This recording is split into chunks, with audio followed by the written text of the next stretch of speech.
mapix na to, kaya sa Lunes, musugod na. Siya dili ugma, pastor. Karon, siya karon, imo mapakikistoryahan. Siya mapakikistoryahan ako karon. Siya asaman, siya nera.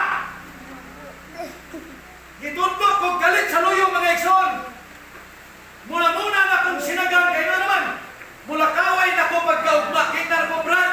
Dili ko makadawat anak kay ugmang adlawa. Mula kaw na nagtibuli kay naay trabaho na nagpaabot sa kuha dito.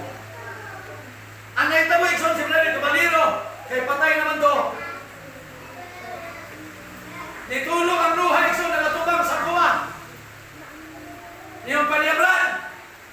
Way sabayan kung mapalaw ko. Way sabayan kung imo kong balibaran. Pero hinumdumin kung kanang imong kahibalo, dili pa lang ibutang sa Ginoo sa kuha.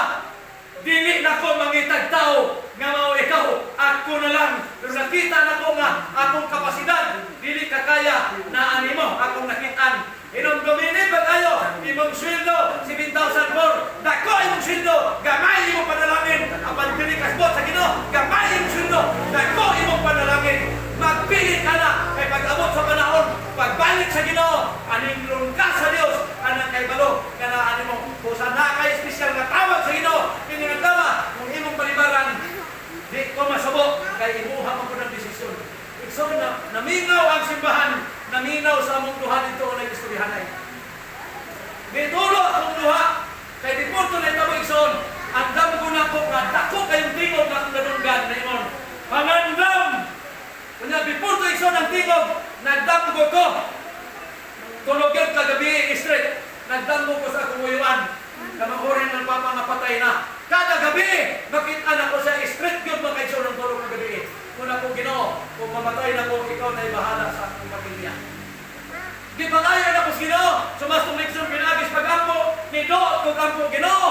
Kung katong maong tingog, katong maong damgo, nagpasabot man sa akong kamatayon, ang iyong taga na ibalik to, sunod sa tulog kagabi. Igsoon, sunod na tulog kagabi, straight na akong nadambuhan. Ang akong uyuan, kabanghunan nilang mama, pero buhi pa na itong panahon na. So kayo po, dilit pag yun ay mamatay. Kaya wala man ditugot. Dito na lang masabti na igsoon sa dihan na mosugod na akong trabaho. Siya, ikaw, kaninglan sa Ginoo, pag-abot sa panahon. Itulo ang luha igsoon, nangayo kong pasayo sa Ginoo. Ingon pa niya, dagoy mo sindo, pero mahanaw mo ng tanan. Dirikas pulaton, bisag gamay lang ang sindo, ang panalangin mo pagkamalilayon, imo ni Marco. So, nakadisidirme, wala mong gidawat ang ating dito. Ang 7,004, among dibaylo ni Mrs. sa 3,000. 2,500 sa tuwa, itagaan sa siya o 500. Nakayon ko, na kadto di ay natingo, usa katawag sa Ginoo, alang sa pinasahit na buluhaton ng Panginoon.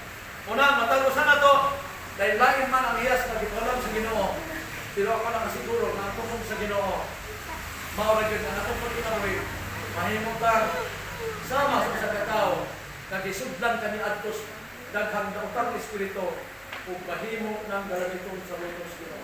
Panginaw ko, may taknang kutsunan, ang nagbabag na to, suma, ganito dudong na, nindot ka ilustrasyon o niya pa, dili ko sa'y makabunga, dili ko sa'y makatubo, kaya na ay mga hawang makutsunan nagbalibot.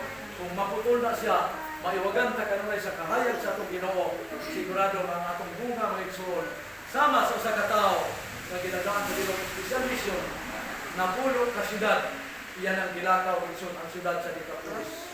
Iniatak na panginaw ko nga ang Dios magpanalangin nato, mutabang nato samtang kita nagkinabuhi, kamahimo kita iwag sa palibot, patuha ko mga hawang bulusot na atong kahayag ngadto sa atong isig katawo mga igsunan aron magbuhat sa Ginoo. Matapos kini kung kanang espesyal food nga kini ana nga gianda para nato ato nga nakita sa Ginoo. God bless o happy Sabbath mga kaigsunan. Amen.